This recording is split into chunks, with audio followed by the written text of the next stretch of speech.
अत्यंत प्रामाणिकपणाने त्या गांधी मैदानासाठी मी 5 कोटी रुपये मंजूर करून आणलेले आहेत.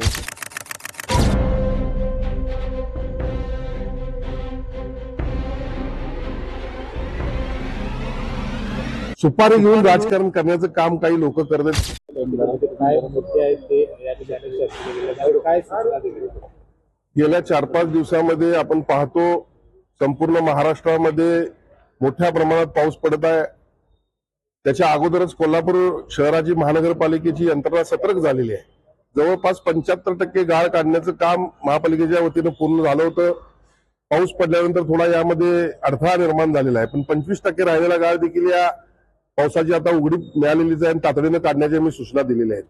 एकंदरीतच आपत्ती व्यवस्थापनाच्या दृष्टीनं जर काही आपत्तीजनक परिस्थिती निर्माण झाली तर या ठिकाणी काय काय व्यवस्था झालेली आहे त्याची माहिती मी घेतलेली आहे. आरोग्य व्यवस्था असेल, नागरिकांच्या राहण्याची सोय, त्याचबरोबर त्यांची जेवणाची सोय आणि इतर सर्व गोष्टी ज्या आपल्याला पूर्व परिस्थिती उद्भवल्यानंतर सतर्क राहावं लागतं याविषयी मी सर्व सूचना दिलेल्या आहेत.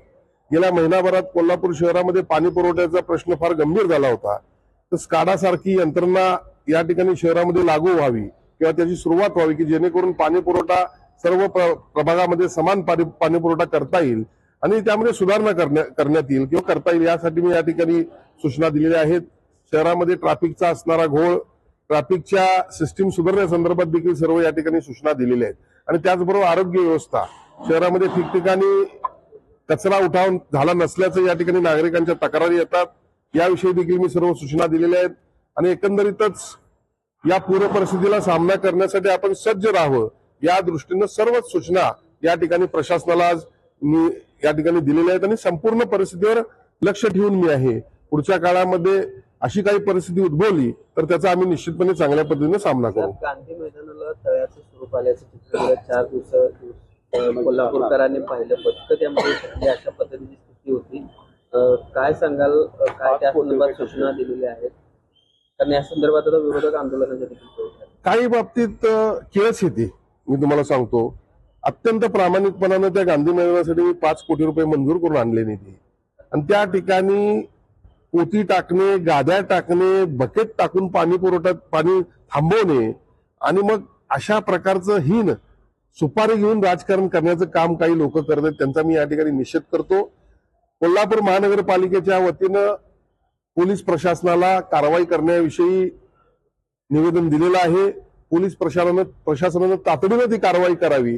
कारण एक काही समाजकंटक आपण म्हणू की त्या ठिकाणी दिसतंय की ज्या ठिकाणाहून पाण्याचा निचरा होतो त्या ठिकाणी गाद्या पोती टाकून ते पाणी थांबवलं गेलेलं आहे. हे कुणाचं नुकसान आहे हो? राजकारणाला घाणेरड्या राजकारण म्हणायला पाहिजे, काही मर्यादा पाहिजेत. खरं म्हणजे त्या ठिकाणी हजारो युवक खेळत असतात आणि त्या युवकांना त्रास व्हायला नको म्हणून सन्माननीय तत्कालीन मुख्यमंत्री एकनाथ शिंदे साहेबांनी तातडीनं 5 कोटी रुपये मंजूर केले. नवीन नाला निर्माण करण्याचं काम सुरू आहे. तर याला सर्वाला अडथळा निर्माण करायचा आणि या ठिकाणी पाणी कसं तटल आणि कसं चुकीच्या पद्धतीने झालं असं दाखवण्याचा प्रयत्न करायचा हे अत्यंत हीन दर्जाचं काम त्या ठिकाणी सुरू आहे. त्याचा मी निषेध करतो.